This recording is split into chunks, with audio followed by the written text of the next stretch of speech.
when more than a dozen women accused Trump of ually inappropriate behavior during the campaign and he still won. We knew the impacts would be long-lasting and meaningful.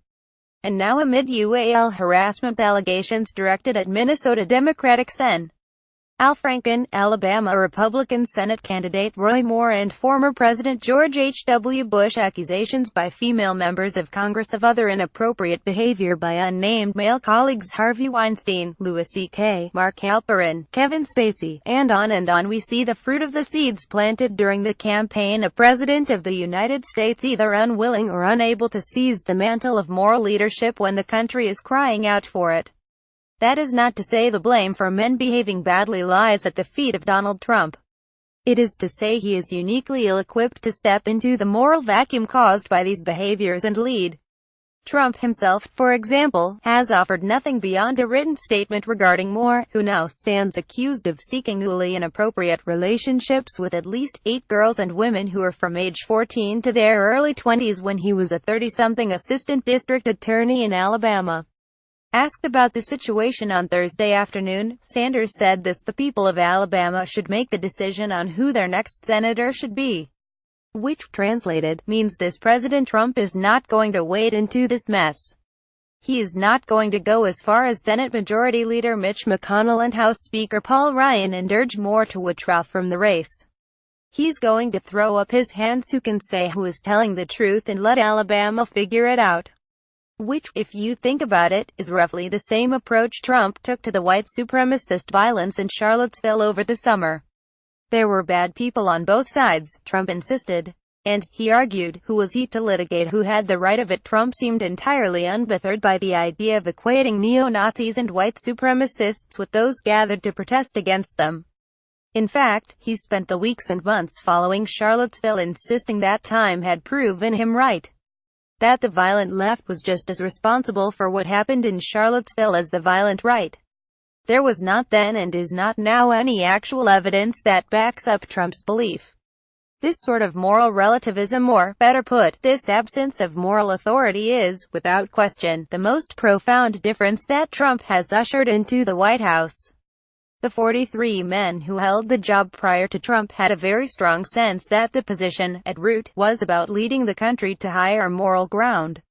That, for all the policy positions and political calculations, the beating heart of being president was about moral authority in our lives, in our country and around the world.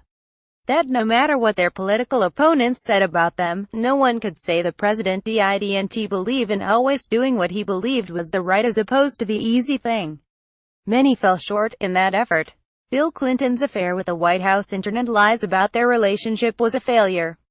So, too, was George W. Bush's insistence that Iraq possessed weapons of mass destruction and, therefore, represented a clear and present danger to America. Richard Nixon came the closest to moral abdication with his treatment of the presidency as a perch by which primarily to settle political scores. But Trump seems to me to represent something different even than Nixon.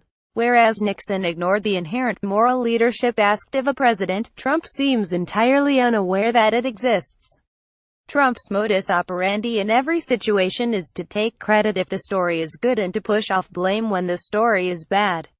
His moral compass seems primarily driven by what his political enemies, as he conceives them to be, say. If Democrats are pushing for him to answer for allegations by women that he ually harassed them, the right answer is to deny everything and write it off to politics as usual. If he is being criticized for a slow and insufficient response to white supremacist violence in Charlottesville, he digs in and insists that he bears no responsibility to say who is right and who is wrong, and anyone who suggests he does just doesn't like him. And then there is this: if a series of politicians, Republicans and Democrats and celebrities are caught up in inappropriate behavior with women, Trump is silent not only because he has no sense of what a president needs to do, morally, in these situations, but because he is concerned how saying anything would impact the still extant allegations against him. The events that have cascaded from the Harvey Weinstein revelations until today aren't as obvious a cataclysm as, say, a hurricane or a flood or a terrorist attack or someone with a gun murdering dozens of people. But this avalanche of allegations tears at our collective American soul and spirit in ways not dissimilar from those events. They make us question who we are, what we believe in, and where we are headed as a country. It is in these very moments when you need leaders to step into the void and, well, lead. To say, I know this is not who we are. This is the worst of us, not the best of us. I know we can and will do better. And it starts now. We do not have that person in the White House. Elections have consequences. And this is a very big one.